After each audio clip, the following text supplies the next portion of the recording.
ভাষায়, যেটাকে সহি শুদ্ধ ভাষা বলা হয়, সেই ভাষায় কথা বলার চেষ্টা করব। আশা করি আপনারা বুঝবেন। তবে দুইটা জিনিস আমাকে আপনার একটু বুঝাইতে হবে। একটা হলো আমার ভাষা বুঝতেছেন, আরেকটা হলো আমার সামনে যারা আছেন বসা এবং দাঁড়ানো, আপনারা জিন্দা আছেন। বুঝেন নাই ওটা? আমি আপনাদের সামনে কথা বলবো, কিন্তু আপনারা চুপচাপ এখানে বসে থাকবেন তা হবে না। এক নম্বর হলো আমার কথা আপনারা বুঝতেছেন, বাংলা ভাষা বুঝতেছেন, এটা আমাকে বুঝাবেন। দুই নম্বর, আপনারা যে জিন্দা আছেন এটা জানাইবেন। আমি কি কবরস্থানে কথা বলতেছি?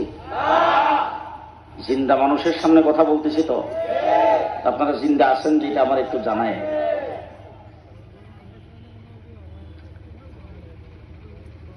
আল্লাহ তাবারক ওয়া তাআলা ইচ্ছা যদি করতেন তাহলে কি আপনাদের এই অঞ্চলের দরিয়ার মাছ আমাদেরকে বানাইতে পারত?